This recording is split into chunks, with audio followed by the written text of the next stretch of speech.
Ikhwas sekalian, saudara-saudariku, salat tahajud seperti kami sampaikan di pertemuan lalu adalah salat yang sangat penting.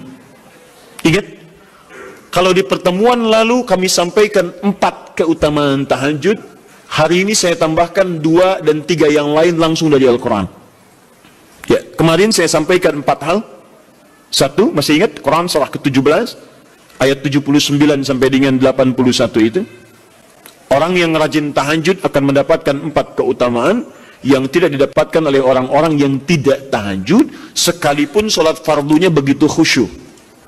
Di antum sholat fardu khusyuk, bagus, tapi nggak tahajud, nggak dapat 4 keutamaan itu. Ini sudah saya bahas panjang lebar di pertemuan lalu, saya hanya sebutkan cepat saja. 1, Allah akan mengangkat karir, pekerjaan atau aktivitasnya di tempat yang terbaik. Ya, jadi kalau antum misalnya pengusaha atau orang karir di kantor dan sebagainya, itu akan cenderung kemudian ditolong oleh Allah, diangkat ke tempat yang terbaik. Terbaik itu tidak harus puncak yang paling tinggi, direktur tidak misalnya, tapi tempat yang bisa membuat nyaman hidup Anda, sholat bisa nyaman, bergaul juga nyaman, dan tenang kehidupannya. Mungkin level Anda nggak sampai puncak ya direktur utama, mungkin direktur 1, 2 gitu ya, tapi Anda dijauhkan dari hal-hal yang maksiat, dijauhkan. Sholatnya enak, punya ruangan nyaman dan sebagainya. 2, Allah akan bimbing setiap ahli tahajud. Allah akan bimbing sehingga menjalani awal pekerjaannya dengan begitu mudah. Wa rabbi adkhilni mudkhalas sidqin. Ya Allah, tolong bimbing saya supaya mengawali pekerjaan dengan cara yang benar. 3, hati-hati, Anda memang posisi tinggi, sekarang dapat proyek, apakah setiap yang dapat proyek menjalani pekerjaannya dengan benar? Belum tentu. Jangan tinggi-tinggi lah. Maaf ya, apakah orang tua yang sekarang menyekolahkan anaknya ke tempat belajar menjalani awalnya dengan benar? Hati-hati ya Bu ya, Pak. Bapak Ibu menyekolahkan anak dengan awal yang salah, maka memberikan jalan keburukan ketika dia belajar. Saya katakan, jangan pernah Anda masukkan anak Anda ke sekolah dengan menyogok. Bayar sekian supaya masuk, menyalahi aturan. Kalau awalnya sudah salah, bagaimana anak Anda bisa belajar dengan benar? Mustahil mendapatkan sesuatu yang tidak baik. Yang baik itu mustahil didapatkan. 3, wa akhrijni mukhrajas sidqin. Allah berikan jalan keluar terbaik dari persoalan yang dirasakan. Di ahli tahajud itu setiap punya masalah, bukan nggak dapat masalah ya, bukan tidak bermasalah hidupnya. Dia mendapat ujian juga. Cuman sebelum diuji, diringankan masalahnya. Sehingga seakan-akan nggak punya masalah. Padahal sama dengan yang lain, cuma saat akan dia lalui, Allah ringankan persoalannya sehingga mudah dilalui. Dan yang keempat ini yang hebat. Ya, waj'alni min ladunka sultanan nasira. Allah akan tolong langsung orang ini ketika ada lingkungan sekitar yang akan menyakiti atau menjahilinya. Kalau diisengi orang, diganggu orang, dan sebagainya, ini orang-orang seperti ini langsung mendapatkan perlindungan dari Allah Subhanahu wa Ta'ala. Ada satu kali, ini kisah nyata, seorang saleh, ahli tahajud, sampai saking ahli tahajudnya tidak ingin meninggal kebiasaan ini. Ini sangat nyata kisahnya dan tidak mengarang. Satu kali Pak, kemudian malam-malam dia perjalanan dengan rombongan. Sekarang lihat apa yang beliau sampaikan. Begitu datang harimau itu, perhatikan ahli tahajud ini, dia ingat dengan janji Allah. Dia ingat dengan janji Allah. Perhatikan baik-baik ya. Kalau Anda sudah punya kebiasaan Qur'ani dalam jiwa Anda, maka ayat itu akan hadir membimbing Anda dalam setiap kesulitan Anda. Apapun itu. Nabi Yusuf dekat dengan Allah. Ketika digoda muncul ayatnya. Laula arra'a burhana rabbi. Kalau bukan melihat petunjuk dari Rabbnya, niscaya ada sesuatu yang buruk terjadi kepadanya. Tapi Allah jaga beliau. Lihat baik-baik teman-teman. Begitu melompat harimau itu, kemudian dia katakan dalam jiwanya. Lihat kalimatnya. Ya khalqallah. Hei makhluk Allah. Dia tidak katakan ya namar, hei harimau, tidak. Kalau disebutkan harimaunya menunjuk pada zatnya, tapi dia lekatkan makhluk ini kepada penciptanya. Hei makhluk Allah. Ya khalqallah, hei makhluk Allah. Jika saya memang rizki yang telah Allah tetapkan untukmu pada saat ini, maka saya ridho untuk engkau makan, silakan, tidak ada masalah. Kalau Allah tetapkan saya sebagai rizki untukmu pada saat ini, silahkan. Tapi kalau saya bukan menjadi rizki yang telah Allah tetapkan untukmu pada saat ini, maka jangan coba-coba ganggu ibadahku hari ini. Lihat kalimatnya, bukan jangan makan aku. Lihat, bukan jangan makan aku. Jangan coba-coba ganggu ibadahku saat ini, atau aku akan mohonkan pada Allah penciptamu untuk menghancurkan engkau saat ini juga. Perhatikan, dia minta jangan ganggu tahajudnya, bukan jangan makan dirinya. Apa yang terjadi ketika dikaitkan dengan ayat perlindungan tentang tahajudnya, maka tiba-tiba harimau ini pergi meninggalkannya, mengaum sekali langsung pergi. Anda bisa bayangkan, bisa nggak malam-malam begitu Anda sholat, tiba-tiba ada nyamuk misalnya, kan banyak tuh, begitu Anda mulai disengat oleh nyamuk, diambil, Anda katakan, hei nyamuk, kalau ini memang rizki yang telah Allah tetapkan untukmu saat ini, sedot sebanyak-banyaknya, saya ikhlas. Tapi kalau bukan, jangan coba-coba ganggu saya. Atau saya mohonkan kepada Allah pencipta untuk menghancurkan kau saat ini juga. Masya Allah. Kira-kira apa reaksi nyamuk? Makin banyak kayaknya. Coba cek. Berarti chemistry-nya harus lebih dibangun lagi. Tingkatkan. Itu waj'alni min ladunka sultanan nasira. Nah, maka teman-teman sekalian, dari 4 ini, kemudian Nabi menguatkan tentang itu sampai muncul ayat-ayat khusus dari Al-Quran untuk memberikan jaminan-jaminan. Ini tambahannya. Yang kelima, ini yang belum saya sampaikan pertemuan lalu. Kelima, salat tahajud itu adalah kebiasaan ahli surga saat di dunia. Jadi kalau Anda ingin melihat ahli surga yang hadir di dunia, salah satunya lihat kebiasaan salat malamnya. Bukan nonton bola. Dan tidak dikalahkan oleh bola. Dia nggak peduli mau Kroasia menang 2-1 lawan Inggris, dia nggak peduli. Ya, mau Prancis menang 1-0 lawan Belgia, dia nggak peduli. Pokoknya terserah, yang penting juaranya Prancis misalnya, gitu kan? Tidak. Dia nggak peduli, mau siapapun nggak ada masalah. Dan tidak dikalahkan. Jadi kalau Anda ingin melihat kebiasaan ahli surga saat di dunia, lihat kebiasaan malamnya. Kalau dia bangun dan mengalahkan semua kebiasaan malam ahli dunia, maka itulah ahli surga. Salah satu kebiasaannya. Ya, kalau nanti turunan dari tahajud yang muncul, nanti saya terangkan. Yang berhasil tahajud, ciri-cirinya begini. Jadi jangan dilihat setiap yang malam sholat itu disebut ahli tahajud, belum tentu, ada ciri-cirinya. Tapi ciri yang pertama, yang melekat kuat, kelihatan nampak, pertama adalah ciri ahli surga, dia memiliki kecenderungan untuk sering bangun malam. Dalilnya Quran surah ke-51, ayat 15 sampai dengan ayat ke-17-nya. Innal muttaqina fi jannatin wa 'uyun, sungguh di antara orang takwa itu nanti akan ada yang mendapatkan hadiah taman surga. Apa keistimewaannya? Akhidhina ma atahum rabbuhum innahum kanu qabla dhalika muhsinin. Sungguh kebiasaan mereka itu saat di surga, keutamaan surga, taman surga ini, mereka akan langsung mendapatkan semua kenikmatannya dari Allah langsung. Kalau surga lain diberikan lewildanun mukhalladun, pelayan surga. Di kalau antum ikhwan oleh bidadari surga, yang akhwat oleh pangeran-pangeran surga. Ganteng cantiknya nggak usah dibayangkan, tak terlukiskan. Ada hurun in, ada seperti mutiara, ada seperti berlian, oh, indah sekali. Dan kata Nabi, mala ainan ra'at wala udhulun sami'at wala khatara ala qalbi bashar. Ya, gak pernah dilihat di bumi. Dia mengantarkan bi aqwabi wa abariqa wa ka'sin min ma'in, bawa gelas-gelas yang berleburan mutiara, emas dan sebagainya. Gak seperti ini, gak ada merek Akhir TV di sana nanti. Ya, semuanya indah. Tapi gak terbayang. Tapi taman surga tidak. Allah langsung yang berikan tanpa perantara. Kun fayakun, gak usah dibayangkan, laisa kamitslihi syai', ada seketika. Tapi yang hebat, apa kebiasaan ini? Kata Al-Quran langsung, ini Allah yang mempersaksikan. Innahum kanu qabla dzalika muhsinin, mereka itu ahli ihsan saat di dunia. Ayat 17-nya, kanu qalila minal laili ma yahja'un. Mereka itu malamnya sedikit tidurnya. Jadi punya kebiasaan bangun malam. Jadi kalau Anda, ini cara memahami ayat itu begini. Cara memahami ayat seperti ini, jangan mencari orang lain. Anda sendiri yang menjadi bagian dari ayat itu. Jadi itu diinformasikan pada kita sebagai tawaran. Kita mau nggak berniaga dengan ayat itu? Mau nggak menjadi bagian dari ahli surga itu? Jadi jangan sibuk mencari kebiasaan orang. Kenapa Anda tidak membiasakan diri di bagiannya? Ya, jadi coba cek dari keluarga. Ada nggak sudah jadi bagian dari ahli surga di keluarga Anda? Sekarang pulang ke rumah, coba lihat dari sekian orang yang ada di rumah berapa yang bangun? Mula-mula cuma 2 orang, menikah suami istri belum bangun. Allah kirimkan anak belum bangun. Sudah ada cucu belum bangun. 10 orang di rumah nggak ada yang bangun. Masa satu pun nggak ada yang jadi ahli surga? Hai, coba. Makanya karena saking tingginya ayat ini, Nabi sampai membangunkan istrinya, membangunkan menantunya, membangunkan anaknya Fatimah Az-Zahra, menantunya Ali bin Abi Thalib. Dibangunkan oleh beliau, ayo bangun, bangun, bangun. Saking inginnya keluarga Nabi terpancar cahaya surga sejak mulai di dunianya. Tahun-tahun pulang ke rumah ya, coba lihat tuh.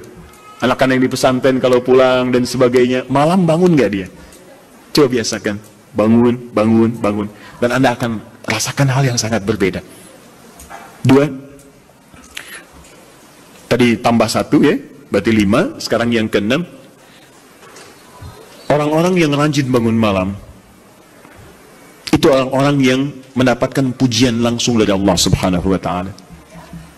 Jadi kalau Anda ingin melihat orang yang dipuji Allah, itu lihat orang yang sering bangun malam, tahajud. Di antara dalilnya, Quran surah ke-32 ayat ke-16. Tatajafa junubuhum 'anil madaji' yad'una rabbahum khawfan wa tam'a wa mimma razaqnahum yunfiqun. Setelah kita sujud itu, ayat sajadah, Allah terangkan. Itu indah sekali kaitannya. Nih, di antara orang sujud ini, ada yang lebih hebat lagi. Kalau Anda sholat subuh baca misalnya ayat sajadah, sujud, Allah terangkan. Di antara sifat orang yang rajin sujud ini, adalah orang-orang yang rajin tahajud. Tatajafa junubuhum 'anil madaji'. Mereka sering menghindari tempat tidur di malam harinya. Maksudnya apa? Rajin tahajudnya.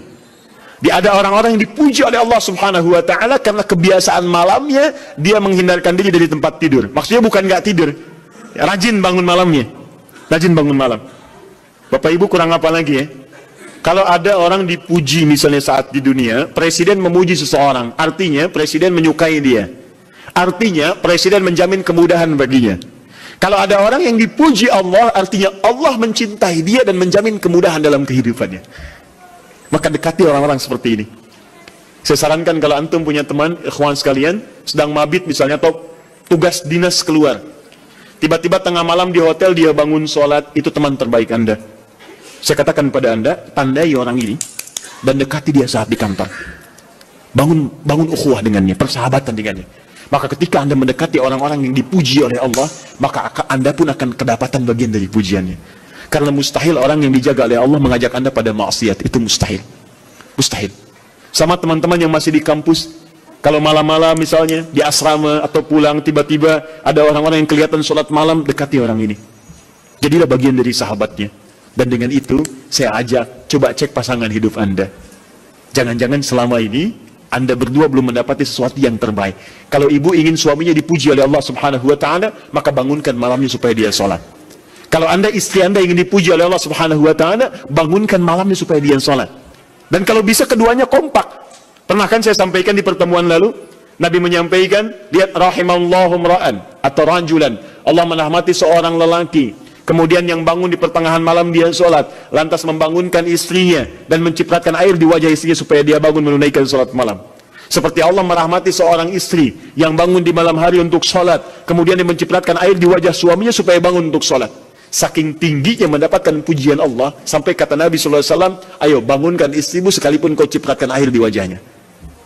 Tapi mohon izin Bu ya, maksud hadis itu, kalau sudah ada komitmen dan rencana bangun di malam harinya.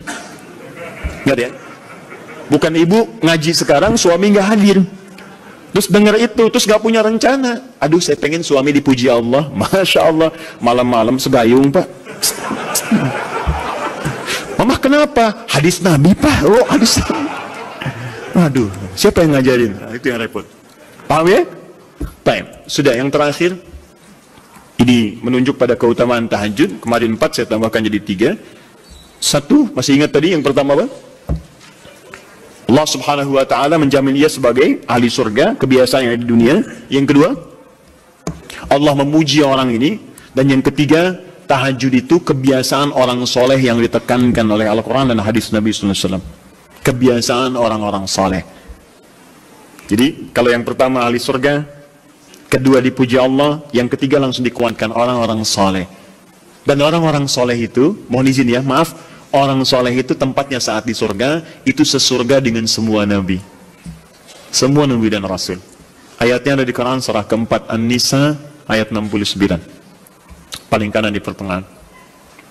وَمَنْ يُطِعِ اللَّهَ وَرَسُولَهُ فَأُولَئِكَ مَعَ الَّذِينَ أَنْعَمَ اللَّهُ عَلَيْهِمْ مِنَ النَّبِيِّينَ وَالصِّدِّيقِينَ وَالشُّهَدَاءِ وَالصَّالِحِينَ وَحَسُنَ أُولَئِكَ رَفِيقًا. Siapa yang memenaati Allah dan Rasulnya, maka dia bisa sesurga dengan orang-orang yang telah Allah berikan jaminan nikmat surga untuk mereka. Di antara mereka para nabi, Awas. Para syuhada, siddiqin, orang-orang jujur, wassalihin, orang-orang soleh. Ini syahidnya di ayat ini bahwa orang-orang soleh akan sesurga bersama semua nabi. Saya pernah katakan pada Anda, kalau beberapa nabi saja, maka bahasa Arabnya bukan nabiin, tapi anbiya. Anbiya. Karena itu ada surah ke-21, surah Al-Anbiya. Di situ dikisahkan beberapa nabi saja. Puncaknya di Quran surah 21 ayat 83 sampai 90. Di situ ada kisah Nabi Zakaria, kisah Nabi Yunus, kisah Nabi Ayub dan sebagainya. Anda bisa baca itu, ada turunan para nabi, tapi tidak semua nabi dikisahkan. Tapi kalau Anda ingin sesurga dengan semua nabi tanpa kecuali, maka Anda kerjakan sebagai orang soleh saat di dunia, ada peluang mendapatinya. Nah, ciri orang soleh yang ditekankan itu, dia adalah orang-orang yang rajin. Ayat kedua, wa minal laili fasjud lahu wasabbih. Tapi sebagian malam cari waktu untuk banyak bersujud kepada Allah dan memperbanyak tasbih kepadanya. Di antara makna tasbih dan sujud itu adalah tahajud. Dari mana taunya tasbih dan sujud bagian dari tahajud? Itulah nanti yang akan kita bahas tentang sifat salat tahajud Nabi dalam pertemuan yang sekarang. Baik, sekarang kita mulai materi intinya. Tadi muqaddimah, ya. Baik. Bismillah.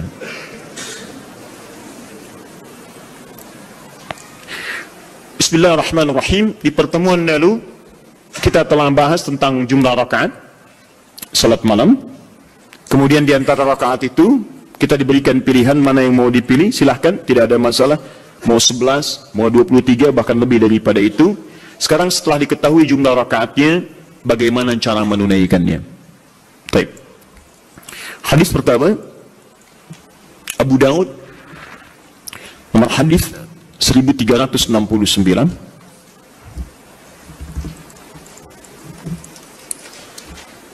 Kita ambil dua hadis dulu barangkali. Bismillah. Satu, hadis riwayat Abu Daud. Masih ingat ya, Abu Daud nama aslinya Sulaiman dari Sijistan, dikenal dengan Sulaiman As-Sijistani.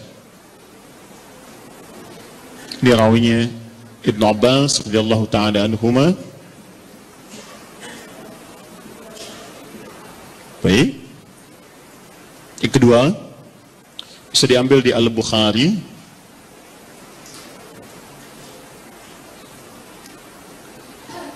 Nomor hadis dari 2008 bisa sampai 2012. Saya kasih jeda ke sini ke 2010-nya.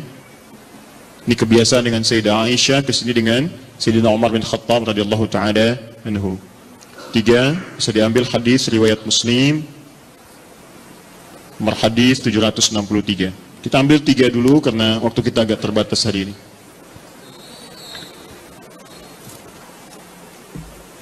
Baik, yang pertama kita lihat. Sekarang kita akan bicara tentang teknis atau cara menunaikan tahajud. Sifat pertama, apakah tahajud ditunaikan sendirian atau bagaimana bacaan tahajud Nabi sampai dengan ke salam. Ya, kita mulai bagian pertama. Bismillahirrahmanirrahim, tentang persoalan apakah salat tahajud ditunaikan sendiri atau berjamaah. Kita ambil hadis pertama di Abu Daud nomor hadis 1369. Hadis ini telah kami kopikan tentang dari awal pembahasan dan alhamdulillah saya hakul yakin sudah dibagikan, ya. Mungkin sebagian yang datang pada kesempatan ini ada yang belum mendapatinya. Mudah-mudahan nanti kita tampilkan kembali untuk bisa dipahami dengan baik. Singkatnya adalah ketika Nabi SAW menginap di rumah istri beliau Sayyidah Maimunah, kemudian Ibnu Abbas radhiyallahu ta'ala anhuma juga ingin menginap di rumah Sayyidah Maimunah. Setelah itu tujuannya untuk mengetahui kebiasaan Nabi. Ini Bapak Ibu, maaf ya, kalau saya harus sampaikan permohonan maaf di awal, kebanyakan orang belajar hadis itu seringkali melewati muqaddimahnya, pengantar hadisnya. Hanya langsung ingin tahu poin-poinnya aja isinya seperti apa.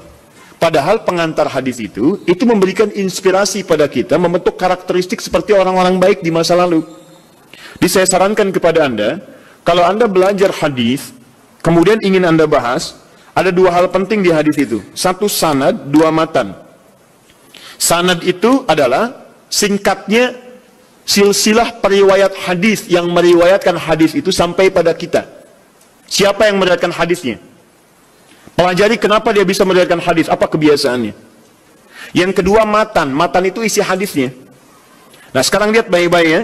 Ibnu Abbas ini yang meriwayatkan hadis kita ini, yang sampai kepada kita. Siapa Ibnu Abbas ini? Ini masih kecil anaknya. Ya, anaknya Abbas. Abbas punya dua anak laki-laki, satu Fudail, kedua Abdullah. Abdullah ini ketika dilahirkan, suasananya lahir tumbuh di akhir-akhir kehidupan Nabi SAW. Jadi masih kecil. Nabi meninggal dunia wafat, usianya masih 13-14 tahun. Tapi ingat betul, Abdullah kecil ini diinvestasikan oleh orang tuanya untuk belajar pengetahuan dari Nabi SAW. Di Abbas ini visinya dalam, beliau itu pengusaha Pak. Pengusaha, sebelum masuk Islam itu ahli riba, rentenir pada saat itu. Bahkan riba yang dibebaskan pertama kali, ayat riba yang turun untuk membebaskan ribanya Abbas. Dibebaskan, begitu keluar dari jerat-jerat yang buruk itu, usahanya meningkat jadi kaya. Tapi hebatnya, status kekayaannya tidak melunturkan visi hidupnya untuk mendekatkan anaknya dekat dengan Nabi SAW. Jadi tidak menghalangi Anda boleh jadi direktur apapun silahkan. Direktur A, direktur B, pengusaha A, pengusaha B, nggak jadi masalah. Tapi masa iya sih dari sekian anak Anda nggak ada yang hafal Quran? Anda harus punya cita-cita. Ini saya bekerja di sini, saya belum hafal Quran, tapi anak saya, dia mesti hafal. Anak Anda yang pertama ini penghafal Quran. Yang kedua ahli hadis, ketiga ahli tafsir, keempat ahli fiqih. Allahu Akbar. Begitu Anda mendapatkan kesulitan di rumah tentang hal tertentu, anak Anda solusinya di situ. Begitu mendapatkan masalah, kakak sini, apa ayatnya? Oh ini ayat. Bla bla bla bla bla. Selesai. Masya Allah. Adik, hadis siapa yang menguatkan ini? Ini ayah. Anbada kalau Rasulullah. Selesai. Apa hukum fikihnya? Ini ayah. Masya Allah. Apa turunan tafsirnya? Ini abi. Masya Allah. Sudah. Ustadz nggak laku. Nggak lengkap di rumah. Ya. Nah ini disiapkan oleh Abbas, anak pertama saya. Karena dia sudah dewasa, maka saya hibahkan untuk membantu Nabi. Makanya banyak kisah tentang sirah Nabawiyah wafatnya Nabi, itu hanya berhenti wafat di pangkuan Sayyidah Aisyah. Berwudu, sholat, di pangkuan Sayyidah Aisyah wafat. Tapi siapakah yang membawakan air wudunya? Fudail, kakaknya Abdullah. Beliau yang bawakan air wudunya. Berwudu Nabi kemudian dengan bejana itu. Dan itu sampai berkhidmat pada Rasulullah sampai di akhir hidupnya. Tapi yang kecil ini, langsung dihadirkan nuansa cinta kepada Nabi untuk mempelajari bagian kesolehan dan pengetahuannya. Ini tandanya seperti ini. Maksudnya adalah, kata para ulama hadis, jika Anda memiliki anak-anak yang serupa, laki-laki atau yang sebagainya, kemudian menemukan orang-orang soleh sekitaran Anda, maka dekatkan anak itu kepada dirinya atau majlisnya. Hadirkan. Kami dulu waktu belajar terbiasa, di mana ada syekh, kita lazimi syekh itu. Sekalipun kami jadi pembantunya. Itu biasa. Bawakan tasnya. Begitu bawakan tas, di jalan kita tanya masalah hukum dan sebagainya. Kadang kami gorengkan makanan untuknya. Begitu digorengkan, selesai dihidangkan, itulah yang hadir dari lisan beliau.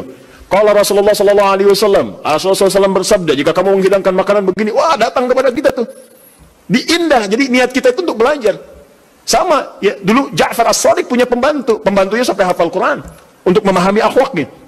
Sampai tahu kebiasaannya. Tahu Anda kisahnya? Satu ketika kemudian datang seorang tamu, tiba-tiba dia bawakan air, begitu bawakan air terpleset, jatuhlah kemudian air itu, gelasnya kemudian airnya tumpah mengenai jubah tuannya. Begitu terkena jubahnya, wajahnya berubah. Dia tahu, kata pembantunya, Masya Allah, ini ahli surga nih. Ahli surga itu turun ayatnya. Quran surah Ali Imran surah ketiga, ayat 133 sampai 134. Kata pembantunya, wal kadhiminal ghaidha. Ahli surga sanggup menahan marah. Kata Ja'far, saya nggak marah. Pembantunya tahu, sekarang nggak marah, tapi mungkin belum tentu memaafkan. Teruskan ayatnya, wal afina 'anin nas. Dan Allah menyukai orang-orang memberikan maaf pada orang lain. Kata Ja'far, saya maafkan. Yang hebat yang ketiga, beliau tahu Ja'far punya kebiasaan untuk sedekah. 2000 dinar selalu ada dalam kantungnya. Kata pembantunya, Allahu yuhibbul muhsinin. Dan Allah senang pada orang-orang yang berbuat baik. Kata Ja'far, dikeluarkan 2000 dinar, saya berikan, sekarang kamu bebas, gak usah jadi pembantu saya lagi. Masya Allah. Luar biasa. Dan itu kisah-kisah itu banyak teman-teman. Anda bisa gali kisah-kisah yang bisa menguatkan iman kita. Jangan cuma cari bacaan-bacaan nggak jelas tuh, ngapain? Main tik-tok, nggak ada kerjaan. Itu apa gitu? Saya aja bingung, ada orang sampai ngerjain ini, saya nggak tahu itu apa gitu ya. Cuma lihat di berita kok, kenapa gitu? Dan nggak ada faedahnya, kenapa sih?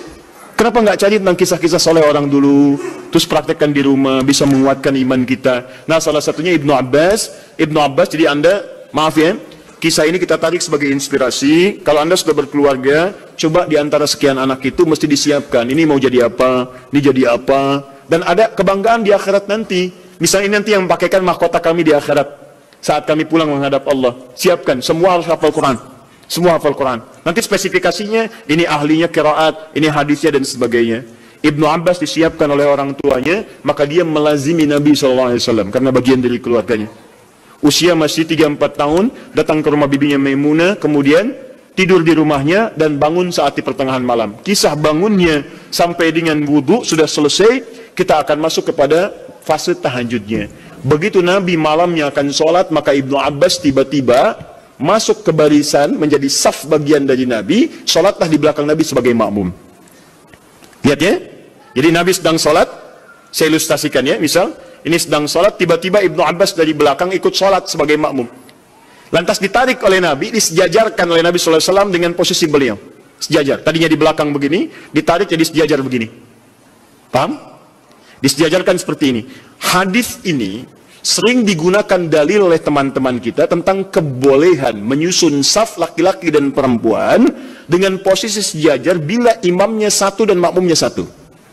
Pernah dengar ada guru Anda mengajarkan, kalau ini posisi imam satu, maka makmumnya satu, boleh makmum dan imam posisi sejajar. Tidak ada yang lebih, baik imam maju sedikit atau makmum mundur sedikit. Tapi sejajar persis sama semua. Pernah dengar ini? Nah, hadisnya hadis ini yang digunakan dalilnya. Apa Nabi mengajarkan tahajud? Saya mau tanya pada Anda, kalau Nabi imam, Ibnu Abbas makmum, ada dua orang, sholatnya sholat tahajud malam dilakukan, kemudian satu imam satu makmum, itu jamaah bukan? Jamaah, karena syarat sholat berjamaah minimal terdiri dari dua orang, satu imam, yang satu lagi makmum. Maka kita sepakati dulu yang pertama. Yang pertama kita sepakati, dalam hadis ini ada petunjuk atau isyarat kebolehan menunaikan tahajud dengan berjamaah. Satu,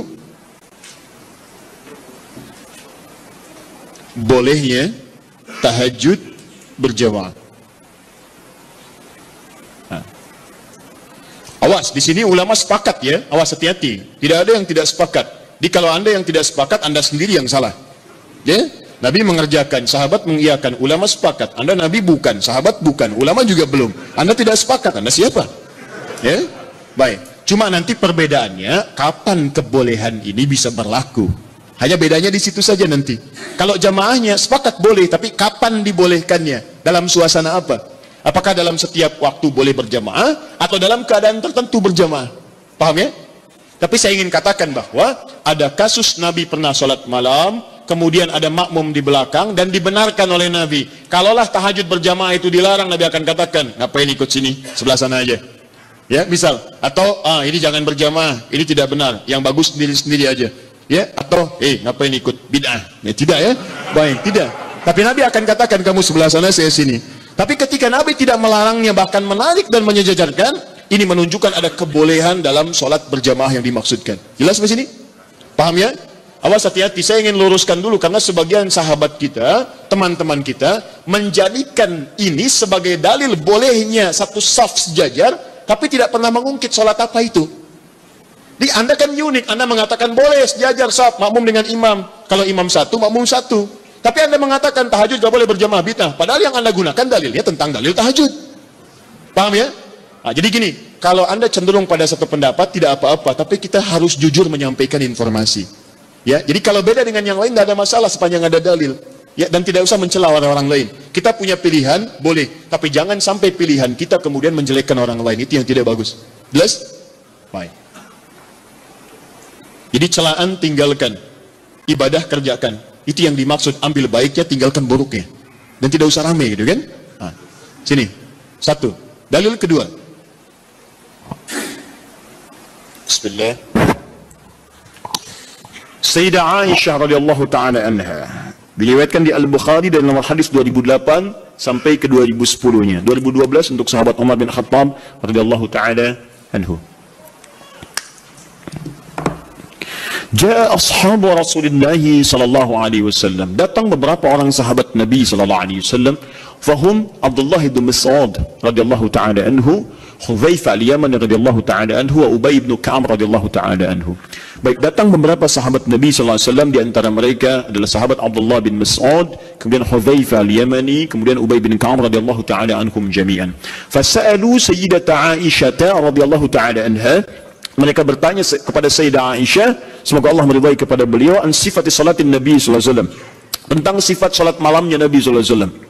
Faqalat, maka beliau menyampaikan, riwayatnya cukup panjang, ya. Makana yazidu fi Ramadan wala fi ghairihi ada 11 rakaat. Ya, sepanjang tinggal di rumah saya, sepanjang bersama saya, perhatikan cara menerjemahkannya. Sepanjang bersama saya perhatikan baik di Ramadan atau di luar Ramadan, beliau tidak pernah lebih dari 11 rakaat. Ya, jadi 11 rakaat di Ramadan, di luar Ramadan 11 rakaat. Tapi tolong catat baik-baik ya, cara menerjemahkannya sepanjang bersama saya. Sedangkan Nabi, istrinya tidak hanya Sayyidah Aisyah. Tadi saya katakan ada Sayyidah Maimunah, ada Sayyidah Zainab dan sebagainya. Dan di tempat lain Nabi pernah 13 rakaat. Seperti saya sampaikan di tempatnya Sayyidah Maimunah, Nabi 13 rakaat.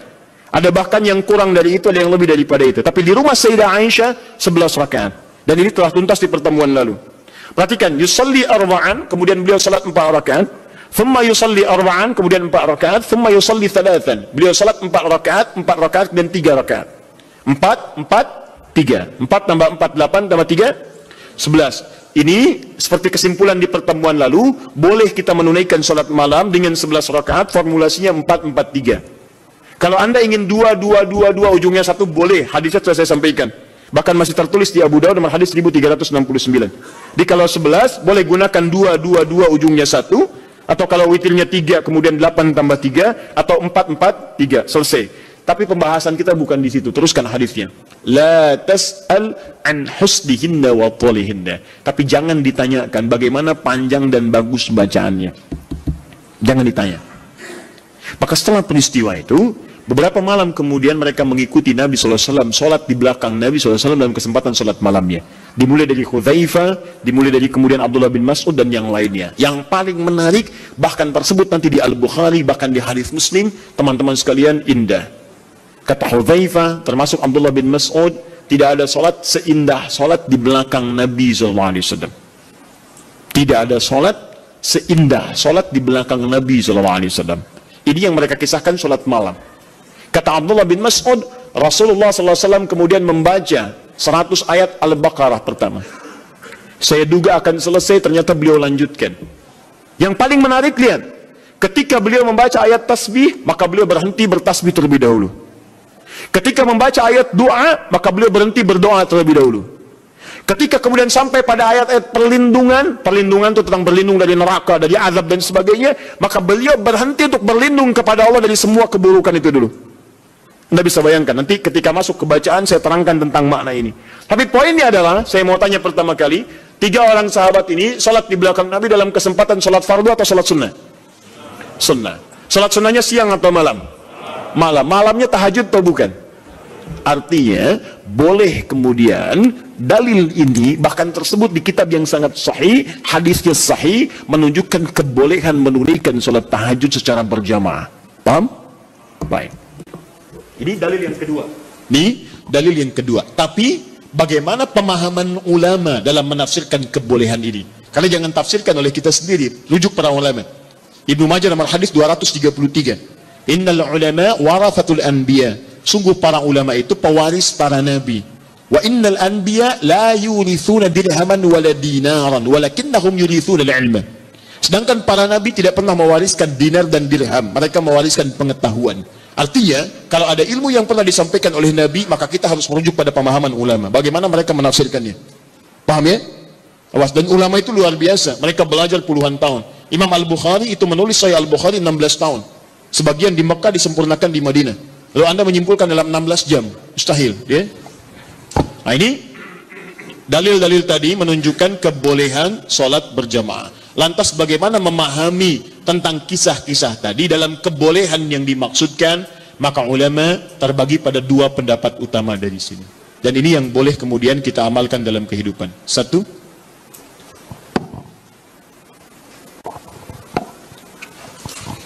Pendapat pertama menyampaikan hadis yang menunjukkan dibenarkannya salat tahajud berjamaah dan memberikan hukum bolehnya berjamaah menunaikan tahajud, kata ulama yang pertama, menunjuk pada kondisi yang khusus. Jadi bukan kondisi biasa. Artinya jika kondisi ini ada, maka yang terbaik Anda tunaikan berjamaah. Tapi kalau kondisi dimaksud tidak ditemukan, maka sendirian itu lebih utama. Apa kondisinya? Satu, memberikan tuntunan atau pelajaran bagi orang yang belum terbiasa menunaikan tahajud. Belum biasa dia, ya, belum ada kebiasaan pada dirinya. Ini menunjuk pada hadisnya Ibnu Abbas radhiyallahu taala anhuma. Kan ini baru pertama kali berkunjung kan ke rumah bibinya Sayyidah Maimunah, kemudian tiba-tiba sholat di belakang Nabi, oleh Nabi ditarik, diajarkan bagaimana caranya menunaikan sholat malam, kekhusyuannya dan sebagainya. Jadi kalau Anda misalnya dalam kondisi ingin membimbing orang-orang tertentu, misal di rumah suami ingin membimbing dengan istri atau membiasakan dengan anak-anak yang belum terbiasa sholat malam, ya, tiba-tiba anak Anda beranjak misalnya jadi semakin dewasa, sudah baligh, Anda ingin bangunkan malam hari, jangan biarkan dia sendiri. Khawatirnya karena belum terbiasa, belum mengerti cara menunaikan sholat malamnya. Paham ya? Tiba-tiba Allahu Akbar, rakaatnya kencang, alhamdulillah sedang tahajud. Lama nggak keluar bunyinya, lama-lama ketahuan tidur di sejadah itu kan? Nah, karena belum terbiasa. Ya, Allahu Akbar, baca surat, sudah baca surat, ruku Allahu Akbar, begitu sami Allahu liman hamidah, kedengaran dari samping, gol, ya, berubah suasana hidupnya. Salatnya ditinggalkan, kemudian langsung update status, itu kan repot juga. Ya, kekinian karena belum terbiasa menunaikan dia. Maka seperti Nabi membimbing Ibnu Abbas radhiyallahu taala anhuma, Anda boleh hidupkan saat di rumah, anak Anda bangunkan, yuk bangun yuk, malam kita tahajud. Kenapa mesti tahajud? Kan kita udah banyak sholat. Misalnya, sayang, Allah menjamin kalau kita tahajud, kita sekeluarga masuk surga. Allah sudah menjamin surga kita di dunia, tapi Allah belum menjamin surga kita di akhirat. Papa takut kalau di dunia kita bersama, di akhirat kita berpisah. Alhamdulillah, tidak ada yang bisa menyatukan kita kecuali amal soleh kita. Yuk bangun, tolong papa mama sudah memudahkan hisab saat di akhirat. Bangun. Kenapa papa mesti bangun? Kan capek. Sayang, justru ketika kamu sholat sekarang, hidup kita besok akan dimudahkan oleh Allah. Allah sudah berjanji, kalau kita bangun malam ini, maka pekerjaan kamu besok akan mudah, sekolah kamu akan mudah, pelajaran kamu akan mudah, dan seterusnya. Maka teman-teman cari aura-aura positif untuk menghidupkan itu. Bangun malam, itu indah. Itu indah. Guru di sekolah punya program misalnya, ya, ada mabit, ada macam-macam, malamnya dibangunkan, boleh, silakan cari imam bagus, kemudian hadirkan suasana malam, sholat itu boleh. Sah, nggak ada masalah. Taib. Dua, bukan dua yang bawahnya ya. Dua yang masih poin satu. Jadi 1A tadi, jika ada suasana ingin membimbing kalangan tertentu atau orang-orang tertentu yang belum terbiasa menunaikan sholat malam. Dua, sudah? Dalam rangka melatih atau menghadirkan kekhusyuan, dalam rangka melatih atau menghadirkan kekhusyuan,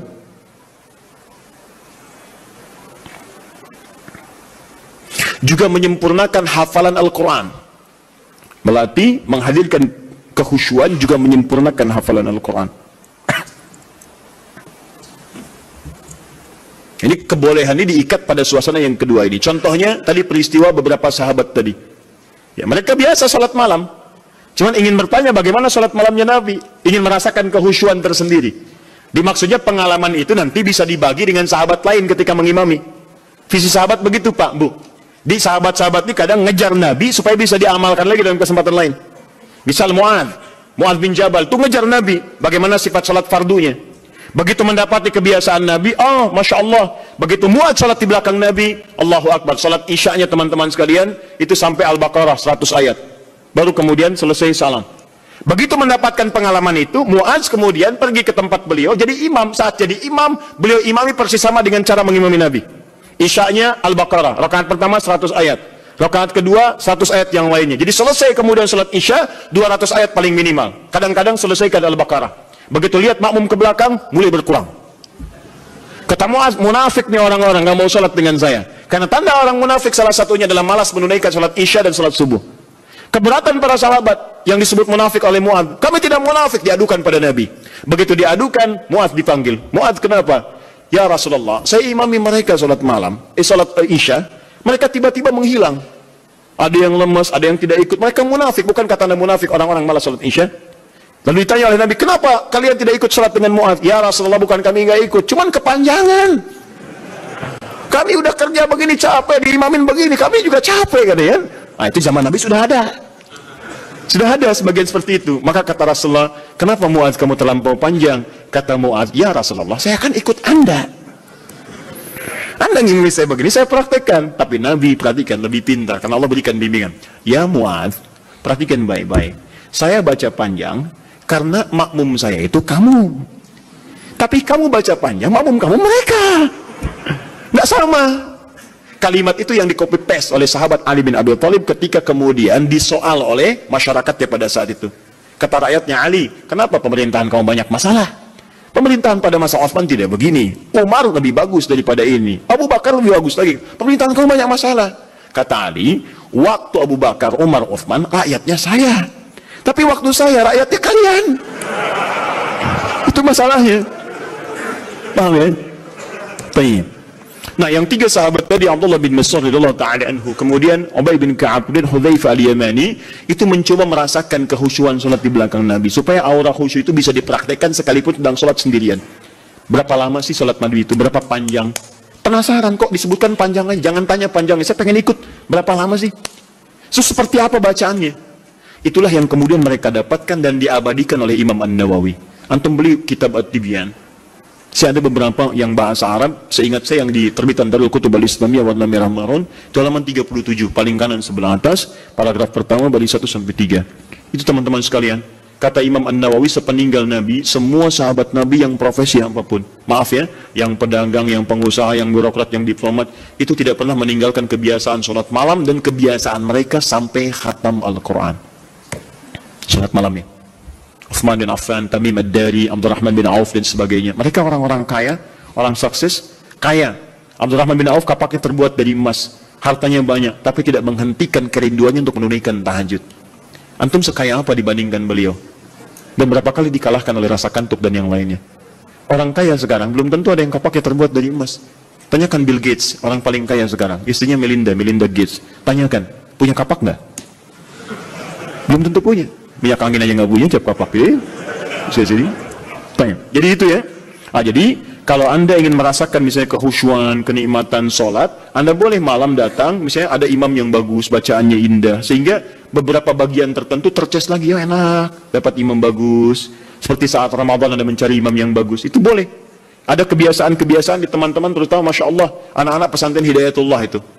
Demi Allah saya katakan, itu diantara kebiasaan mereka pada umumnya tidak pernah meninggalkan tahajud malam, terkhusus malam Jumat. Anak-anak itu tuh yang luar biasa. Jarang diekspos ya, tapi saya sampaikan supaya kita ikuti kebiasaan itu. Antum boleh misalnya satu malam cari waktu, terus imam yang bagus, sholat qiblah, supaya mendapatkan kehusuan tersendiri, itu sah dilakukan. Seperti para sahabat pernah melakukan. Dalilnya ini, hadis sahih, dibenarkan oleh para ulama, dan sah hukumnya. Ini kata para ulama yang pertama, dibolehkan sholat tahajud berjamaah dalam konteks ini saja. Ini yang tekstual. Di luar ini, kerjakan masing-masing. Jelas sampai sini? Baik. Yang kedua, berpendapat para ulama, hadis ini menunjukkan kebolehan mutlak berjamaah. Tak perlu diikat oleh kondisi. Artinya kalau mau jamaah, jamaah aja. Kalau enggak, bolehnya mutlak. Kenapa? Karena Nabi pun tidak memberikan petunjuk syarat khusus. Nabi tidak pernah mengatakan, boleh tahajud kalian kalau ada keperluan aja, atau kalau ingin menghadirkan kehusyuan. Kalau tidak, ya sudah, nggak usah. Maka ulama yang kedua mengatakan, sepanjang tidak dikhususkan, maka jangan jadikan yang umum itu kemudian ditakhsis jadi hukum umum, jadi hukum khusus. Dia yang kedua mengatakan, dari sini tahajud boleh mutlak berjamaah. Artinya kalau ingin jamaah, jamaah. Kalau tidak, nggak apa-apa. Paham di sini? Jadi kalau yang pertama mengikat dengan dua kondisi tadi, kalau tidak ada itu nggak usah berjamaah. Kemudian yang kedua mengatakan ingin sendirian boleh, ingin berjamaah boleh, dan bolehnya boleh mutlak. Artinya kalau ingin silahkan, tidak silahkan. Suami istri bangun malam, pengen tahajud berjamaah boleh, silahkan. Pengen masing-masing, nggak ada masalah. Jelas sampai sini? Tidak harus menunggu dua kondisi ini. Kalau ingin bangun bersama-sama, bangun sholat berjamaah, sah hukumnya. Paham? Dan dua hal ini tidak ada pertentangan, masing-masing menghormati satu dengan yang lainnya, hanya menunjukkan beberapa perbedaan saja dari sudut pandang pemahaman kepada dalil. Tapi dua-duanya sepakat bahwa tahajud boleh ditunaikan secara berjamaah. Paham? Baik. Kalau sendirian boleh? Tidak ada perbedaan pendapat di situ. Jadi jangan Anda katakan, bolehkah sholat tahajud sendirian? Terdapat perbedaan pendapat ulama di situ. Anda yang beda di situ. Paham ya? Baik, satu, selesai masalah kita. Ustadz cenderung yang mana? Dua-duanya hampir sama. Apa yang mau didebatkan? Dua-duanya hampir sama. Toh mustahil orang-orang berjamaah kalau nggak ada dua keperluan itu. Silakan cek. Pada umumnya ketika berjamaah kan dua itu. Kalau imma tidak memberikan contoh cara tahajud yang benar, yang kedua ingin mendapatkan kekhusyuan dalam sholat. Hampir tidak ada yang lainnya. Silakan cek. Hampir tidak ada yang lain. Karena itu saya kira ini sedikit bersamaan, hanya beda dalam ungkapan saja. Baik ya? Baik. At-tasmiyah la yughayyirul musamma. Beda nama kadang-kadang tidak menunjukkan perbedaan dari objek yang dibicarakan. Apa bedanya gedang dengan pisang? Sama, beda. Kalau bahasa Indonesia gedang itu, bahasa Sunda pepaya, dengan pisang itu cau. Baik ya. Nah, tapi kalau di Jawa disebut gedang itu pisang. Nah, bendanya sama, menunjuk pada benda yang sama, hanya ungkapan yang berbeda. Baik, masalah kedua. Ini terakhir. Apa bacaan yang biasa dibaca oleh Nabi dalam tahajudnya, terutama surat apa yang beliau biasakan baca? Baik, saya mau mulai dulu. Kalau Al-Fatihah tidak akan saya bahas. Untuk iftitah, pembuka ringan, ada 12 doa iftitah. Iftitah atau istiftah? Iftitah. Baik, satu iftitah, dua istiftah.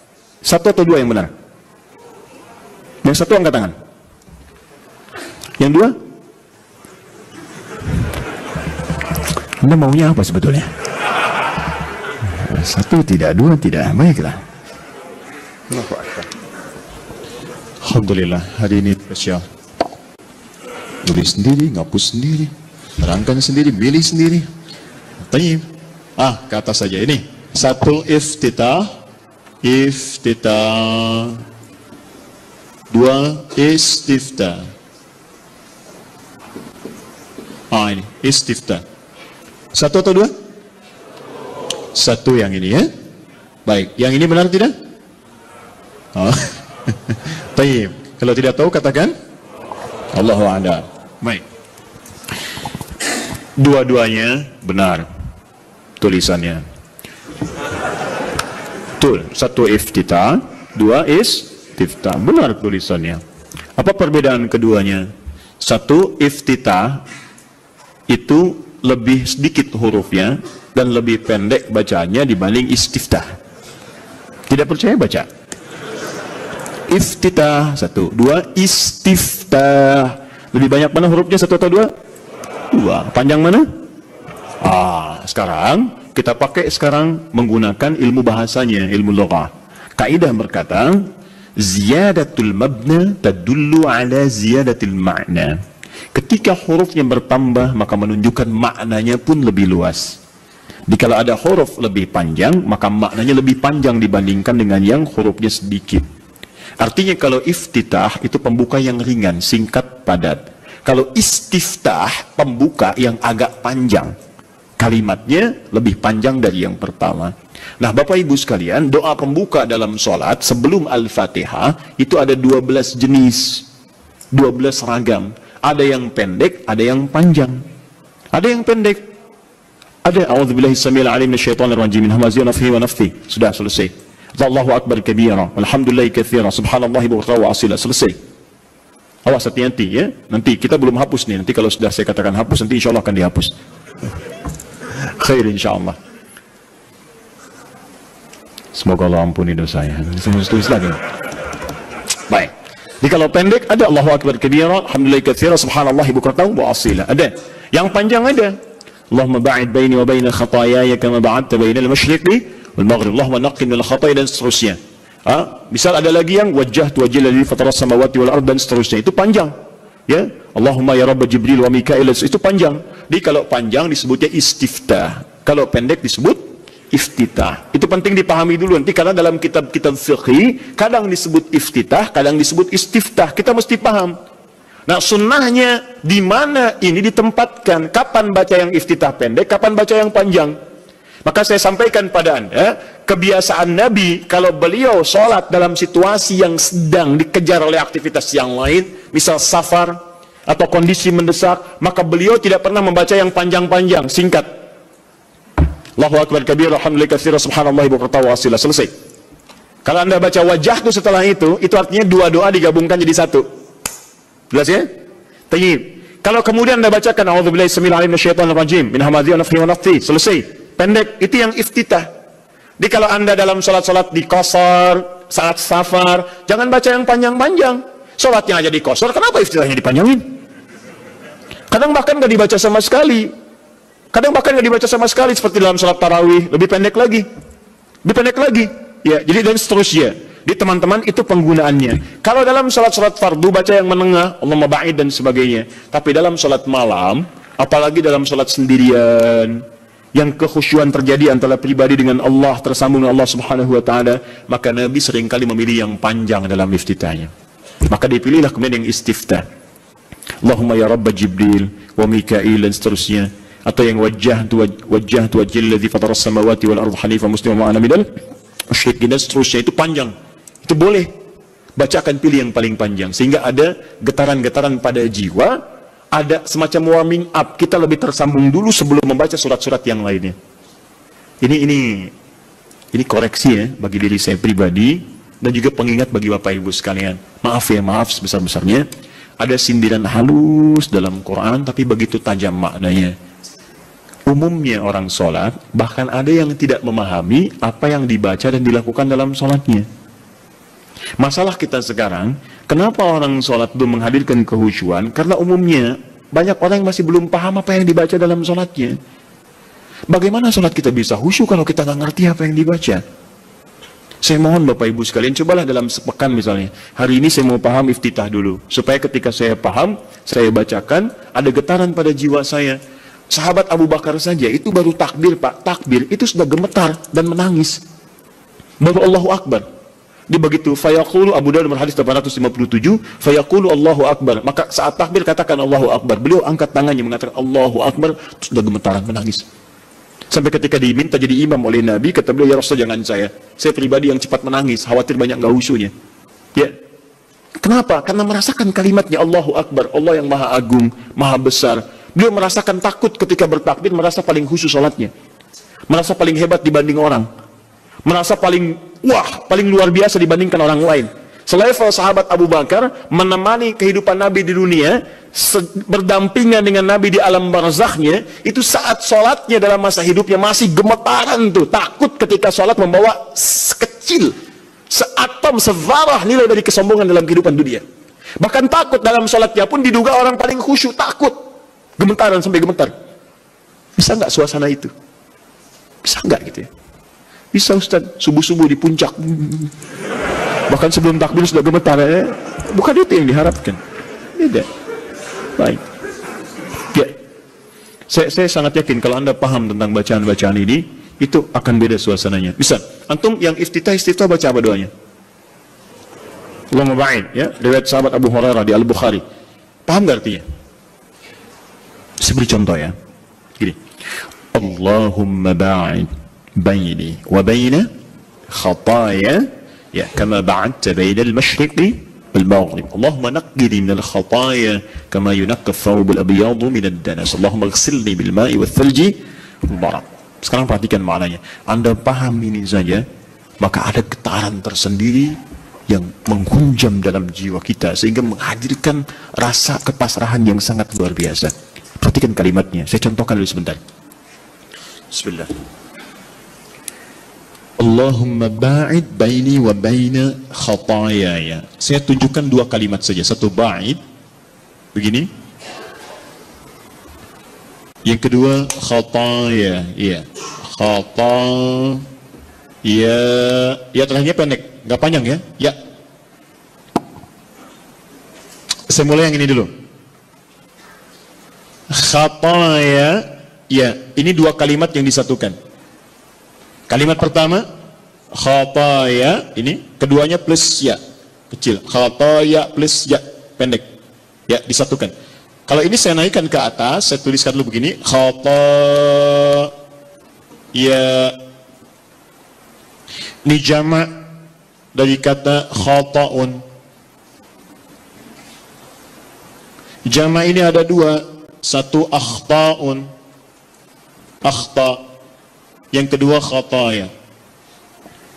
Perhatikan, apa artinya khata'? Artinya salah, yang berpeluang memiliki dosa. Khata', salah. Ada di antara kita yang tidak punya salah? Boleh angkat tangan? Saya langsung pulang. Ya, beliau lebih berhak menyampaikan tausiah. Ada yang hari ini kesalahannya sedikit, yang banyak, sangat banyak, saking banyaknya nggak bisa angkat tangan, kan? Sekarang ganti, ada yang ingin masuk surga, boleh angkat tangan? Saya doakan dipercepat. Alhamdulillah.